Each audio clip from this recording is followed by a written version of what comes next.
Chama cha Mapinduzi ni moja ya chama kikubwa sana hapa Tanzania. Ni chama ambacho kina historia kubwa, ni chama naweza kusema kwamba ni chama ambacho tunajinasibu kwamba ni chama ambacho kimepelekea uhuru wa nchi ya Tanzania. Na nikurudishe nyuma kwamba chama hiki kina historia kubwa ya kupita kwa kishindo. Mwaka 2020 tuliona namna ambavyo chama hiki cha Mapinduzi kilishinda kwa 90%.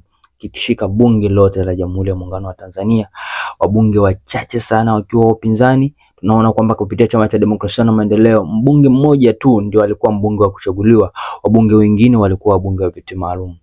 Eto Said Ramadhani. Hii ni The Walking Bridge na hii ni episode ya 9 ya Uchaguzi Unleashed. Katika episode ya 8, mtazamaji, nilikueleza namna ambavyo chama cha TANU mwaka 1960 kilivyoshinda uchaguzi kwa kishindo wakati huo, katika kupambania kupata baraza la sheria, ambapo chama hiki wagombea wengi ambao waligombea kupitia chama cha TANU walishinda bila kupingwa. Na ulitokea tu mgombea mmoja tu ambaye alikuwa mgombea binafsi. Tumeona kwamba nchi hii imewahi kuwa na mgombea binafsi, ndugu mtazamaji, mwaka 1960. Mtu alikuwa ambaye hataki kuwa na chama chochote, alikuwa anaweza kugombea bila kuwa na chama. Baada ya kupata uhuru mwaka 1961 Disemba 9, tuliendelea kujiendesha. Nchi ya Tanganyika iliendelea kujiendesha vile ambavyo ilikuwa inajitazamia kuendelea kujiendeleza watu wake. Mwalimu Nyerere anasema shabaha ya awali ya Tanzania ilikuwa kuhakikisha kwamba kunakuwa na utawala. Hakukuwa na shabaha kubwa sana kuweza kuleta maendeleo ya kiuchumi.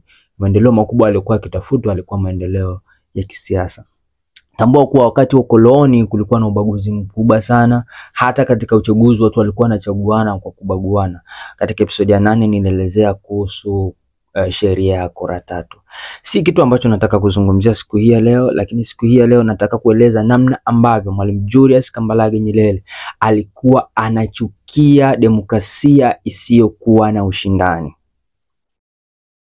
Baba wa taifa hili la Tanzania hakupenda kabisa kuona kwamba nchi yetu inakuwa na serikali isiyokuwa na ushindani, serikali isiyokuwa na watu ambao wamechaguliwa kwa hakika na wananchi. Kama nilivyosema kwamba chama hiki cha CCM kimekuwa na historia ya kushinda kwa kishindo, na wakati mwingine watu wanaoshinda wanashinda bila kupingwa. Sasa kushinda bila kupingwa maana yake nini? Kutokana na uwepo wa vyama vingi vya siasa, wakati mwingine vyama vingine vinaweza kushindwa kuweka wagombea. Na vyama vinavyoshindwa kuweka wagombea, ina maana chama ambacho kimeweka mgombea wake anapita bila kupingwa. Sasa mgombea anayepita bila kupingwa na maana